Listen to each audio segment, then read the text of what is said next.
Hi, my name is Rainey and welcome to Kyhmah 101. Okay, so this is video number 13 and I am going to attempt to show you how you can start practicing the art of Kyhmah now. Now, what Kyhmah is it is a vibrational sound or song that permeates or penetrates through to someone's heart and soul and kind of like jumbles things up and reorganizes things for healing to take place. So what it involves is it involves the person who is practicing Kyhmah to have a relaxed state of being. I will go even so far as to say that each person practicing Kyhmah should find their being in a complete state of homeostasis. Like if you are not comfortable where you're at, or if you're not comfortable in your skin, or if you're angry, or if you're upset and you're having a bad day, that's not a time to practice Kyhmah, because your vibrations are you're not going to feel that pulse from your heart, that pulse that you feel like when you're overwhelmed with love, or you're overcome with joy, or something makes you feel like you want to cry, something touches you or moves you in a way where you want to cry. You're not going to be able to experience that if you're not comfortable, if you're embarrassed or ashamed, if you don't have, like, if you're not able to practice self-love. I actually am going to, and I know this is going to sound like, well, Rainey, for each person it's different, and for each person it is different, but I'm going to tell you some of the things that I did to kind of put my mindset in a correct way of thinking about who I am and how I am. And I'll do that towards the end of the video. But what you can do with Kyhmah is, like, let's say you're in a good mood and you're in a great place, and your wife comes home from work and she's had a bad day. What you can do is you can hug her and hum, and just don't let go. Like, if she's, make sure that she's approachable first. Just say, honey, I'm going to hug you for a second, and I'm not going to let go, because I want to help you feel better, and I want to be able to pulsate a good vibration into you so that you can, you don't have to go into all those details, but just, let your spouse, your wife or your husband know that, you're getting ready to embrace them with a purpose, and you just want them to practice a little patience, and it'll be for their benefit. And what you do is you wrap yourself around the person, okay? And you just hum, and you can hum however you want to hum. If you want to hum, or if you want to think of a note and hum that note, but you're gonna go through a series of hums, and when you notice that the person's body starts to melt a little bit or relax, then you know that you can stay there. And then as you're humming, just you can whisper, or you can say gently, it's okay, I love you, you've got this. Just things like that, whatever you can think of to say that you would find comforting. And just wait for the response. Don't be so quick to release. You don't want to hold on too long after you've reached that hum. When you've reached that hum, where even if the body releases in protest, because sometimes, especially adults, we're so cynical that, someone will try and give us a hug and maybe hold on too long, what we think is too long, and instead of just allowing the person to embrace, you kind of like, okay, that's enough. You want to shake them off, but you don't know what's going on the inside of the person that's giving you the embrace. So wait for that to happen. Don't when the person starts to feel like even if they relax their body in protest, that one way or another, even if it was an annoyance, that hum somehow affected them. Even if it was like, oh God, what is he up to now? Or what is she up to now? Trust me, it worked. It worked. Even if they feel as if, what you're doing is ridiculous and they don't understand it, believe you me, it worked. Now, once you're done and you've hummed and you've said, I love you, and you've said, it's okay, and you said, you're great, and you're wonderful, and you're fine. Right after you've done that and you've finished the hum and you've released the hum, now you just want to embrace yourself. You just want to embrace yourself. Give yourself, just that same, whatever it was you were trying to get across to the person, the subject, the person that you were, hopefully, lovingly embracing. Whatever that intention was for them, put it back in your cup right away. Like, don't even wait. If you're in public and I actually did this. Oh my God, this was so beautiful. There was me and JC and a bunch of people. I think, we went to Shoto's here. I live in a little town, and there's this like little restaurant over here. It's a little Japanese fake out. Oh, I'm sorry.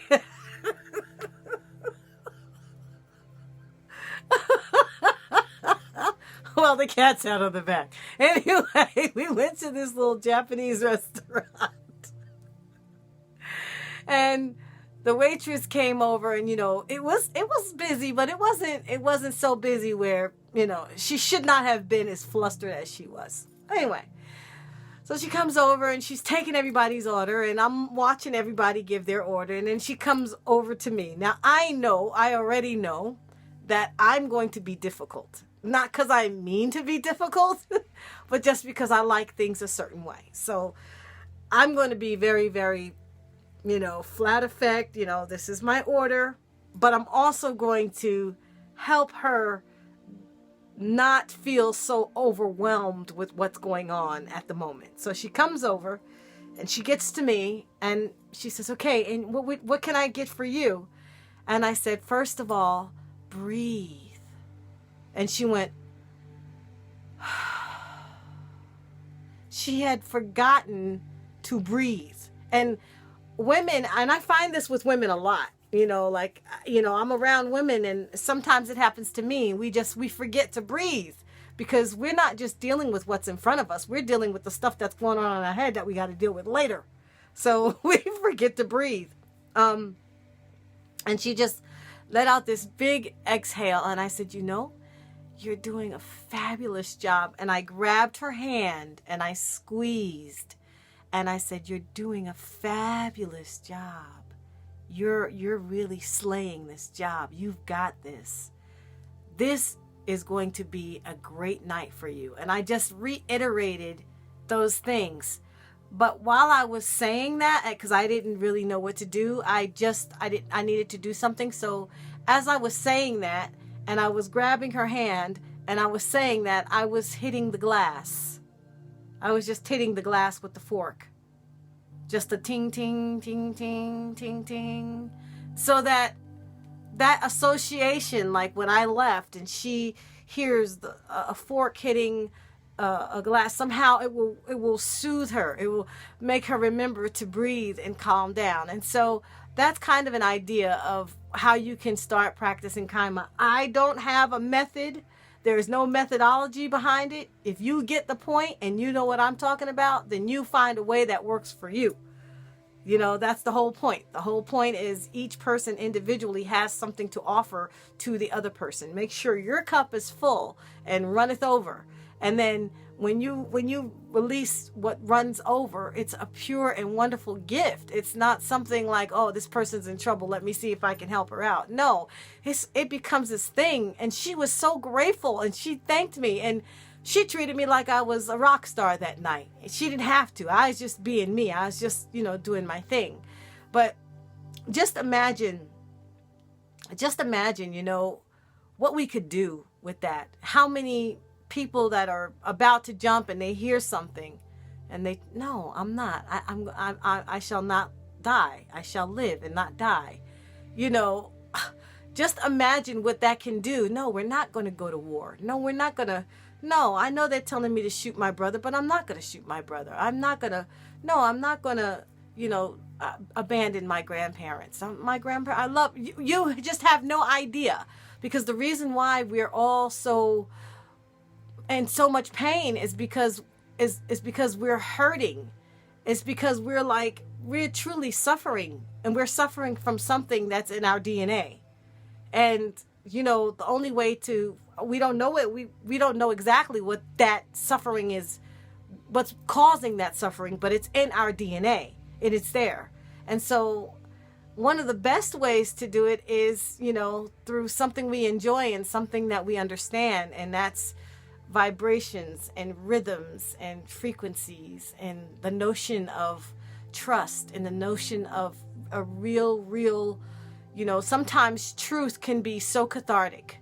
Sometimes the truth can be so, it's like, okay. I remember I saw a movie once. Was it called The Mechanic or The Machinist? Anyway, it was the guy who played Batman. I forget his name. Christian Bale? Yeah. And he had lost a ton of weight because his psychology tried to bury a tragic situation that he was traumatized from, and he tried to blank it out. And he tried to blank it out in such a way where he couldn't sleep, he couldn't eat, he was skinny, he was having all kinds of hallucinations. And the moment he realized what was happening, that, okay, something terrible happened. My mind, my psychology tried to bury it, and these were the adverse effects. And it was so heavy on him because he didn't really understand what was going on. He didn't know what was happening in his life. He just knew he was going downhill fast. And then he remembered, okay, something traumatized me. And it was a hit and run. I don't want to tell if you're going to go see it. I mean, it's not that bad of a movie. It's a psychological thriller. But he walked into the sheriff's department, into the police station, and he turned himself in. And he got into that jail cell, and he's like, there's just something about us that knows when we need to stop doing what we're doing, because we've gone too far, and now we need to turn it around. And I think we're at that place in humanity right now. I feel like that's where we are, and we can't go any further. If we keep going with this, we're not going to make it. If we keep going like this, no, we're not going to make it. So that's one way to start practicing Kyhmah today. Now, about the self-love. If you have watched these videos and you don't believe that you have the ability or have had the experience of what it is to practice self-love, all it is whatever makes you uncomfortable, whatever does not speak to the truth in you. First, you have to define what your truth is. You have to define in your mind who you are, what you're about, and what you will and will not tolerate. And then you have to look at yourself and say, okay, who am I in the future? And everything that you do has to line up with your future self.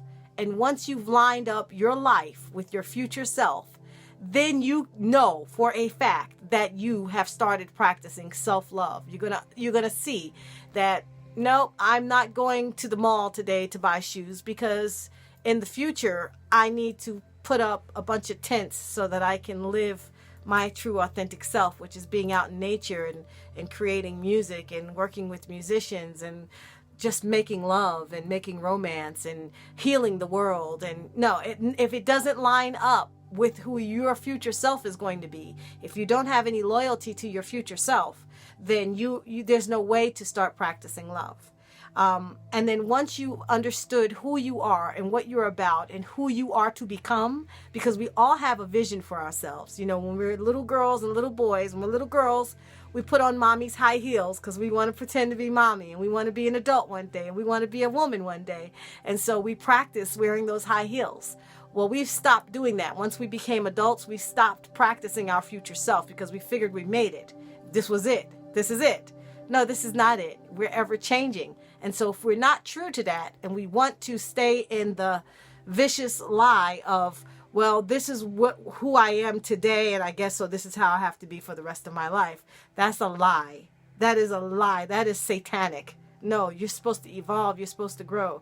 Can you imagine if a tree dropped a seed and the seed grew into another tree, and the tree only grew but so far and just stopped? It eventually would die. It would not, eventually, if it's supposed to be a mighty oak and it turns out something's wrong with it and it doesn't grow, so it's just not going anywhere. It's just not going to ever see its full potential. And so that's how you know that you've started to practice self-love, when everything that you do, you feel it is necessary to line up with who you are for your future self. You've stepped out of, let me do what everyone expects me to do, and you've jumped right into, let me do what my future self would expect of me to do today.